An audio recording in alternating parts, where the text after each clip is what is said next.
Se você tá procurando o que assistir hoje no Prime Video, você veio no lugar certo. Tô aqui com a minha página do Prime Video aberto pra fazer uma lista que vai ser a lista.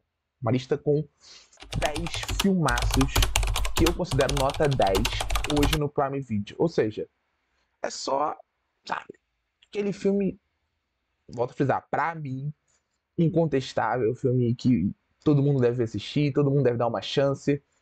E eu acho que vocês vão gostar. Vamos ao vídeo. E aí, galera, eu sou o Thiago e eu preparei uma lista aqui maravilhosa para vocês. Não vou enrolar, mas antes de começar a indicar os 10 filmes aqui, quero pedir para vocês deixarem um like no vídeo, compartilharem ele. Não esquece de me seguir aqui no Barata no Cinema, porque isso me ajuda demais. Estamos chegando aí a 4.000 seguidores. Estamos crescendo e eu conto com a ajuda de vocês para isso. Eu vou aqui então, ó, abrir, para meu vídeo já tá aqui. E eu tô olhando minha colinha aqui embaixo, tá, gente? Vou começar falando de um filme que chegou esses dias. Muitos desses filmes chegaram aí nos últimos dias no Prime Video e eu simplesmente adoro esse filme. Adoro esse filme e eu quero começar por ele. Eu quero começar falando sobre Gran Torino, filme do mestre Clint Eastwood. Eu acho esse filme muito tocante. Ele conta a história de um idoso meio que esquecido pelo tempo e ele mora num lugar ali que era uma vizinhança que ele construiu a sua família, mas aos poucos ele viu essa vizinhança como um mundo se abrindo, né? Novas pessoas, de novas origens, e isso foi incomodando muito ele. Ele era cheio de preconceitos, um cara racista, essa é a palavra. E isso tudo muda quando ele conhece um garoto, filho de uma família de imigrantes, que está sendo ameaçado por uma gangue e ele resolve interferir, e aí começa uma história de amizade. O que eu adoro no cinema do Clint Eastwood, e você vai encontrar isso aqui em Gran Torino, é como ele consegue revelar muito esse homem branco americano que perdeu privilégios e que está rancoroso, que está amargurado, e ele consegue revelar isso, e isso diz muito sobre os Estados Unidos, e ao mesmo tempo ele consegue fazer ótimas histórias, histórias tocantes, comoventes.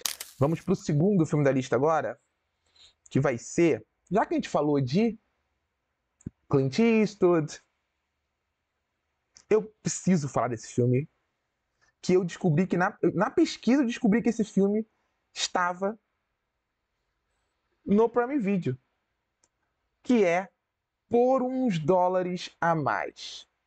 Eu sei que quando todo mundo fala da trilogia dos dólares, muita gente tende a celebrar o Três Homens em Conflitos, que eu acho um filmaço, enfim, contestável. Mas para mim o melhor filme da trilogia dos dólares é Por Uns Dólares a Mais.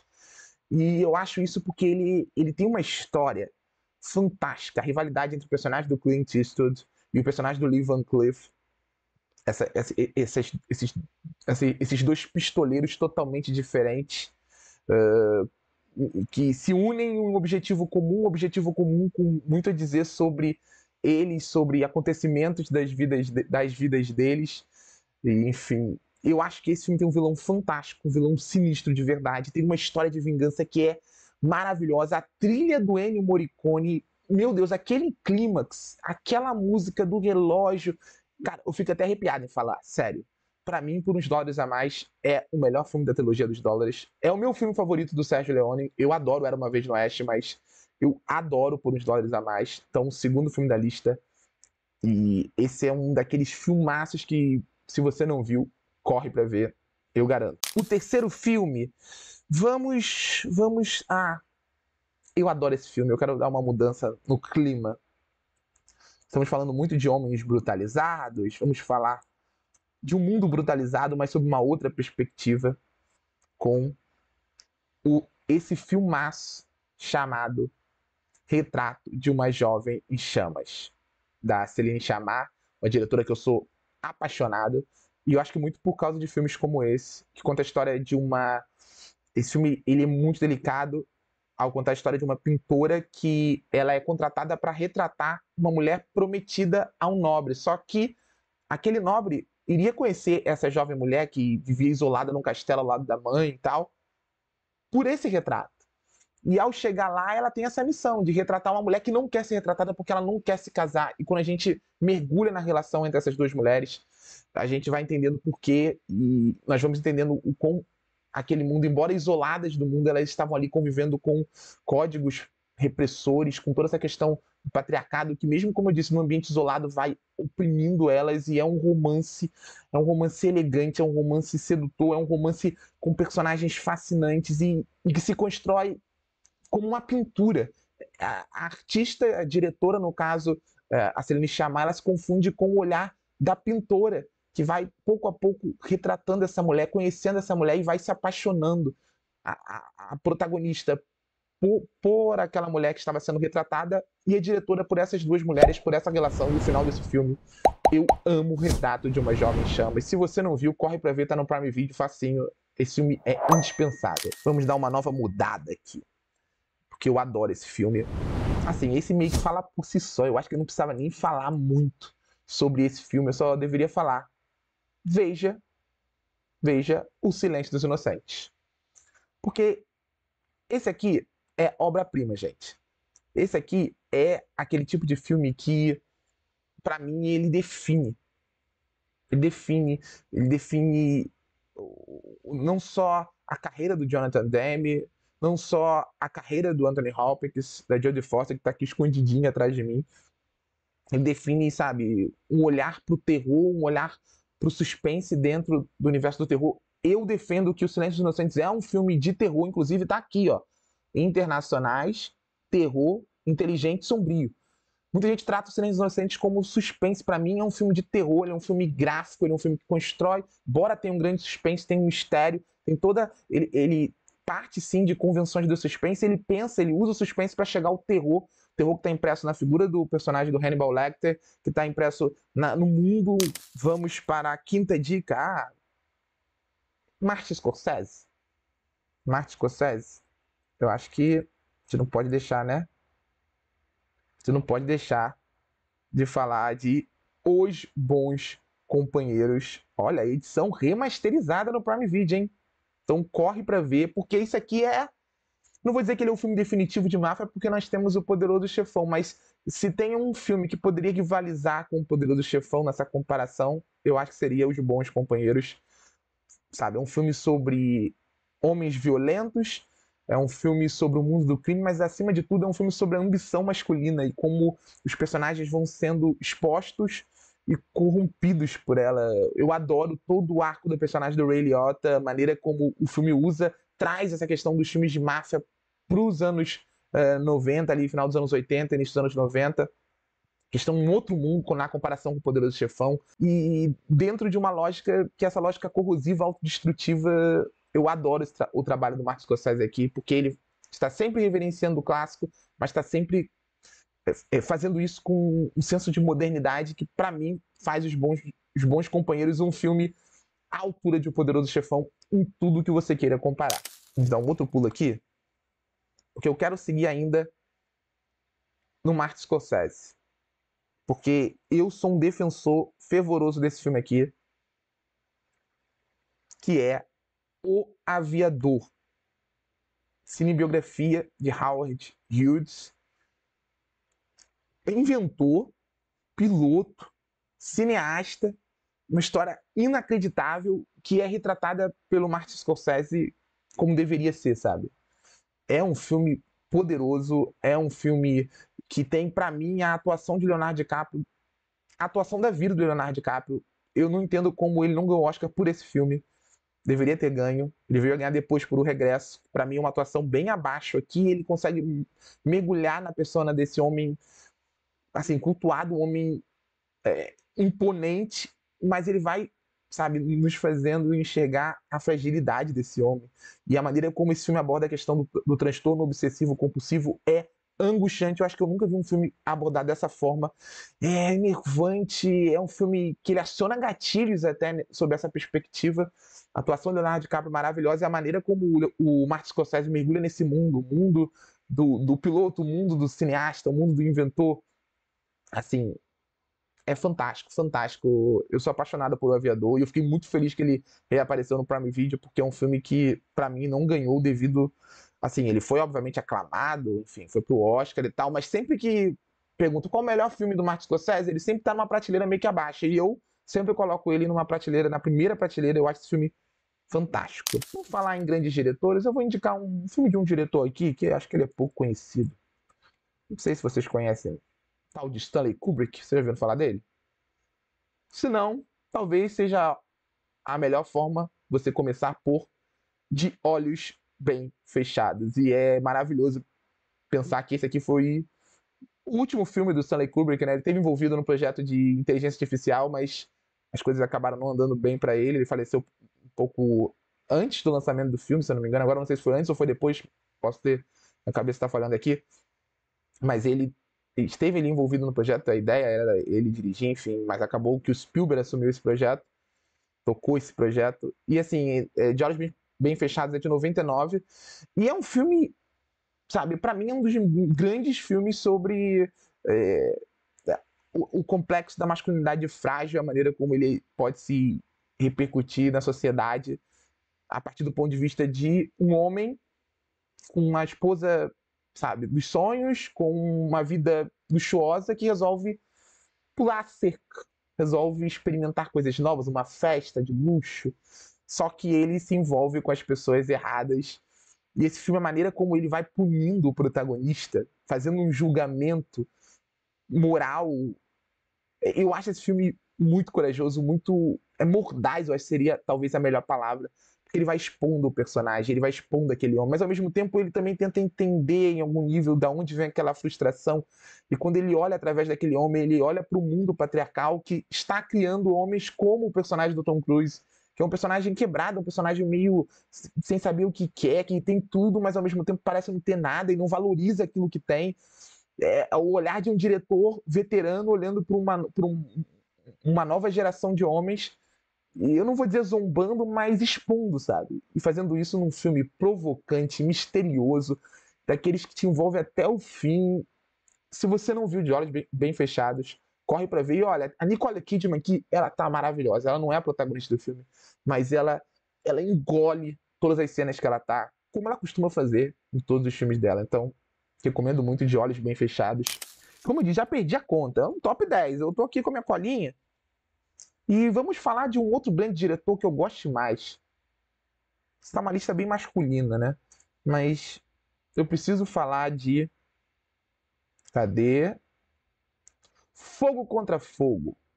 Ou então Hits. Filme do Michael Mann. E, gente, pra mim esse é um dos melhores filmes de ação da história. Melhores thrillers policiais já feitos. O que o Michael Mann faz aqui é assim. William Friedkin fez em Operação França.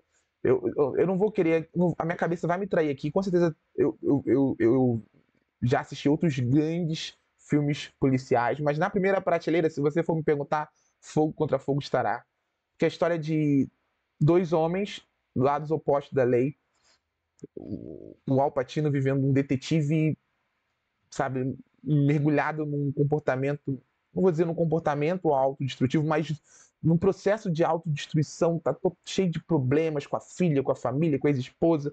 Do outro lado, nós temos o Robert De Niro vivendo um assaltante super centrado, um homem que tem objetivos muito claros, e o filme ele parte dessa provocação, ele subverte a coisa do policial como homem íntegro e com moral incontestável, e o bandido como perverso, ele inverte tudo sem fazer nenhum julgamento, ao contrário de Olhos Bem Fechados. É um filme super tridimensional, são personagens humanos que têm os seus objetivos, e tem Al Pacino e Robert De Niro, um dividindo tela com o outro.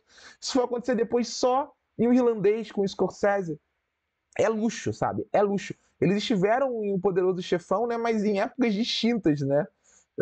O Robert De Niro vivendo o Don Corleone na fase mais jovem, entre aspas, e o Al Pacino vivendo o filho, o Michael, já num outro momento. Enfim, mas aqui eles estão contracenando. A cena que eles dividem a tela é uma cena antológica. Fogo Contra Fogo é daqueles filmes assim. É indispensável, assim. É a melhor palavra para definir, não tem outra palavra, eu tô me repetindo, mas é isso. Fogo Contra Fogo é um filme indispensável, e se você não viu, corre para ver. Vamos lá para o próximo. Essa lista tá ficando boa, hein? Ah, eu quero falar desse filme aqui. Eu adoro esse filme. Eu adoro esse filme. Pra mim é nota 10 com louvor. Com louvor. Eu tô falando de O Segredo dos Seus Olhos. Suspense argentino, um thriller argentino maravilhoso, estrelado pelo Ricardo Darín. E é aquele tipo de filme que ele eu sinto eu sinto falta disso, na verdade, que são filmes que mergulham no mundo que eles estão invadindo de fato. E O Segredo dos Seus Olhos, ele tem isso.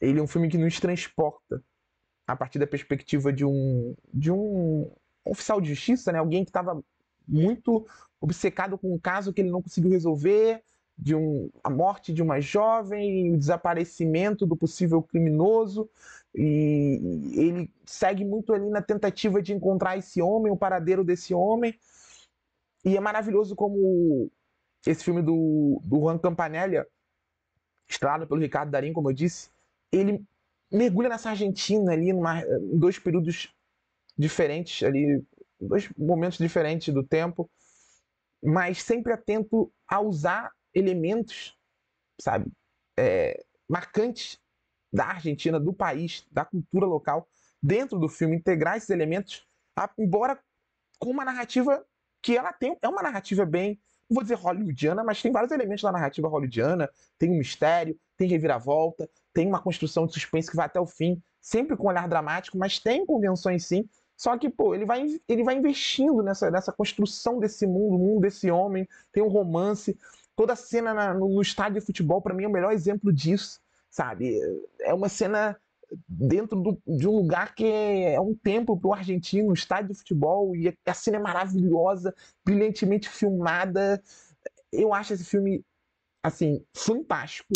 Vamos lá, eu já falei de Fogo contra Fogo, Retrato de uma Jovem Chamas, de Olhos Bem Fechados, 3, Por $1 a Mais, 4, Bons Companheiros, 5, Silêncio Inocente, 6, O Segredo dos Seus Olhos, 7, Gran Torino, 8, O Aviador, 9, então tá faltando mais um, e eu tenho 3 filmes aqui na lista. Eu fiz uma lista com mais filmes para facilitar, e eu lembrei de um outro filme no meio do vídeo, então... Mas nós vamos fechar, já que nós estamos com uma lista muito masculina, quero fechar com um filme centrado na perspectiva feminina, um filme que eu adoro, de um outro diretor que acho que a galera conhece, que é A Chegada. Não é Interestelar. É A Chegada, de Denis Villeneuve. E eu sou apaixonado por esse filme. Sei que tem muita gente que relativiza ele, que diz que ele não é isso tudo. Eu acho esse filme poderoso, não só enquanto cinema, eu acho que a maneira como esse filme retrata a questão da invasão alienígena, eu acho muito imponente visualmente. Vi esse filme no cinema, eu nunca me esqueço disso. Eu cheguei no cinema super na expectativa, e na época eu já estava trabalhando com, sabe, produzindo conteúdo, crítica ainda pro blog, não tinha nenhum canal. Esse filme é de 2016, longe disso até. E eu fui ver esse filme no shopping do Rio de Janeiro. Cheguei lá, tinha poucas sessões, não tinham muitas sessões. Era uma sessão à tarde. E a primeira coisa que eu cheguei no cinema, a pessoa me falou: o ar-condicionado deu problema. Tá tendo a sessão, vai ter, mas por sua conta e risco. Tá Rio de Janeiro, né, gente? Mesmo às vezes numa zona, momento mais fresquinho, fica quente. Eu falei, vou arriscar, porque eu quero muito ver a chegada. E isso não foi um problema em hipótese alguma, porque o filme me transportei para a realidade dessa mulher, uma especialista, uma cientista da área de linguística, que é recrutada pelo exército para tentar decifrar a mensagem de alienígenas que invadiram a Terra em vários pontos. E eles queriam entender o que estava acontecendo. E o filme começa sobre esse tema, essa questão do mistério bem universal, tentar entender o que existe além, enfim, se existe vida, no caso aqui, a gente já está imaginando que existe a vida, né? Imaginando não, vendo que existe a vida. Mas eu acho que o maravilhoso desse filme é como ele parte desse ponto, dessa questão misteriosa, enfim, para mergulhar na perspectiva da personagem e, através da linguagem, tecer em questões profundas relacionadas à nossa relação com o tempo, relacionadas ao- a fantasmas do passado, erros, remorsos, culpas, e se vale a pena viver isso tudo de novo, e dentro de uma narrativa cíclica que celebra a beleza das experiências vividas, que no final é isso, né? Como eu lembro que eu fui nesse dia no cinema e estava quente e sem um ar-condicionado, e ainda assim eu vi um grande filme, eu poderia ter desistido, voltado para casa, e eu não teria visto o filme. Talvez teria uma outra sessão, uma sessão menos especial, não estaria contando essa história. Eu acho que a chegada fala muito sobre isso, sobre viver experiências, o poder delas, como elas nos definem, para o bem ou para o mal. Eu adoro a chegada. Para mim é o meu filme favorito do Denis Villeneuve. E eu acho que é a melhor forma da gente encerrar essa lista aqui hoje. Qual o seu filme favorito não vou dizer um top 10 dessa lista com 10 filmes nota 10 no Prime Video? Diz aí nos comentários. Não esquece de deixar o like no vídeo, de compartilhar ele com os amigos, de seguir o Barata no Cinema. Se você não me segue, se você encontrou meu vídeo hoje aqui, me siga porque isso me ajuda demais. E de compartilhar o vídeo com os amigos. Se eu não falei, tô falando de novo porque isso me ajuda muito. Tchau, gente!